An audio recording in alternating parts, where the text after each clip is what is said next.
दोस्तों, आप सभी का स्वागत है आज की क्लास में। और आज की क्लास में हमारा टॉपिक रहेगा modal auxiliary verb has to and have to. Has to और हैव टू किस तरह से प्रयोग किए जाते हैं, आइए आज की क्लास में हम सीखते हैं। चलिए स्टार्ट करते हैं अपना topic has to and have to. देखिए दोस्तों, हैज़ टू और हैव टू का हिंदी रिकॉग्निशन होता है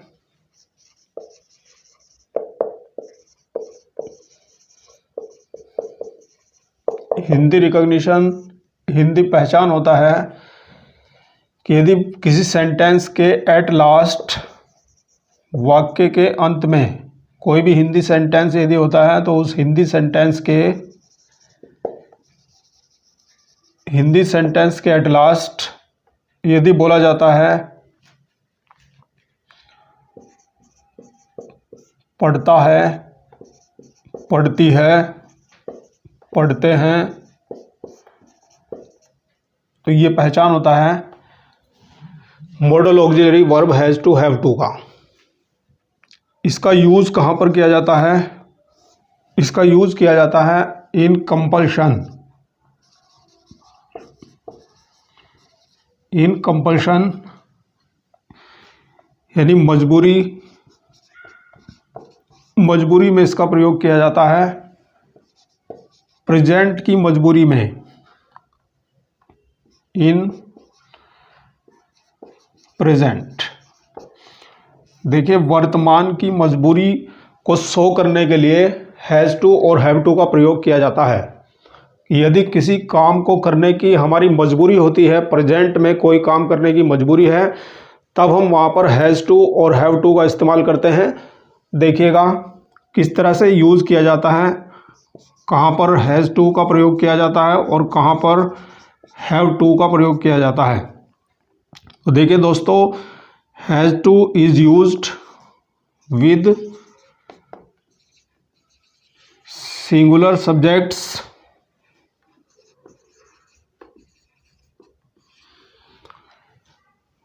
have to is used with plural subjects and I.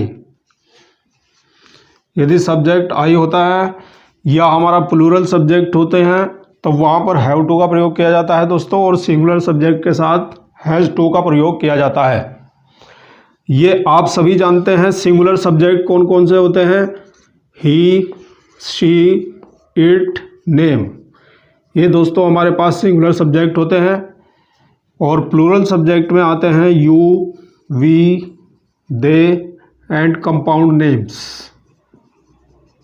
You, we, they and compound names. तो ये दोस्तों निर्धारण हुआ हैज़ टू और हैव टू का, कहाँ पर किस तरह से हैज़ टू और हैव टू कहाँ पर यूज़ किया जाएगा। अब देखते हैं सेंटेंस स्ट्रक्चर।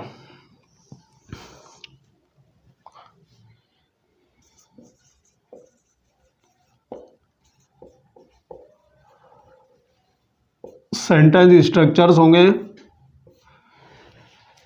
देखिए दोस्तों, अगर सेंटेंस हमारे पास अफर्मेटिव होता है, यदि सेंटेंस अफर्मेटिव होता है तो अफर्मेटिव सेंटेंस में सबसे पहले सब्जेक्ट आ जाएगा, उसके बाद मॉडल ऑक्सिलरी वर्ब आएगा, फिर first form of the verb plus object plus time. ये हमारा अफर्मेटिव सेंटेंस के लिए स्ट्रक्चर है। In negative sentence subject plus model auxiliary verb plus not, modal auxiliary के बाद नॉट आ जाएगा, बाकी सेम रहेगा, first form of the verb plus object plus time.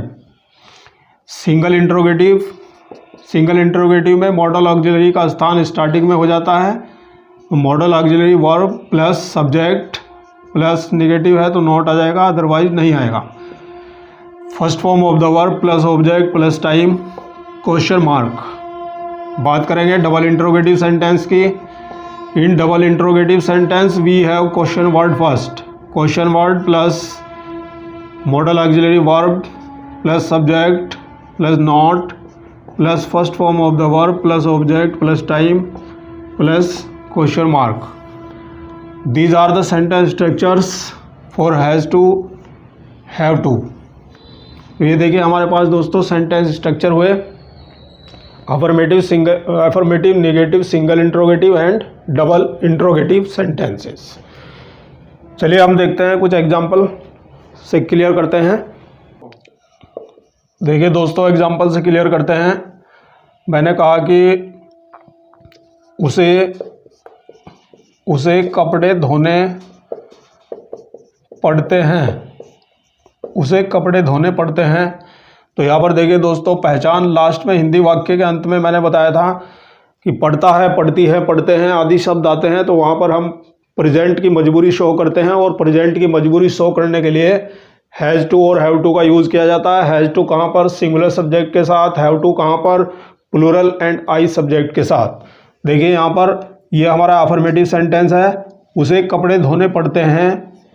He has to wash the clothes, he has to wash the clothes, उसे कपड़े धोने पड़ते हैं। ये सब्जेक्ट हमारा सिंगुलर है, तो सिंगुलर सब्जेक्ट के साथ हैज़ टू का प्रयोग किया गया है। यदि सब्जेक्ट हमारा प्लूरल हो जाता है, जैसे मैंने कहा कि उन्हें पैदल स्कूल जाना पड़ता है, उन्हें पैदल स्कूल जाना पड़ता है, तो ये भी यहाँ पर पड़ता है यानी मजबूरी शो की गई है, प्रेजेंट की कंपल्शन है। उन्हें पैदल स्कूल जाना पड़ता है। They have to go to school on foot.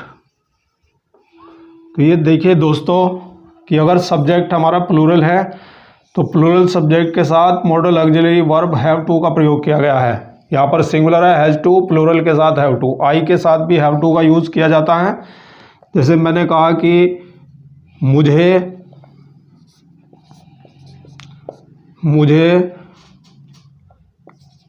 खाना पकाना पड़ता है, तो ये मजबूरी है, प्रेजेंट की मजबूरी से होगी गई है, मुझे खाना पकाना पड़ता है। I have to cook the food, मुझे खाना पकाना पड़ता है। तो इस तरह से ये हम यूज़ कर रहे हैं has to and have to का। तो ये अफर्मेटिव सेंटेंस है दोस्तों।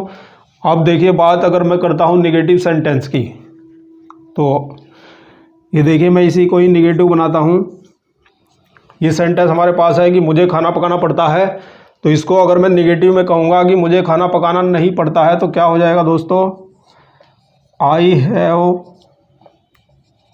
Not to cook the food, I have not to cook the food, मुझे खाना पकाना नहीं पड़ता है।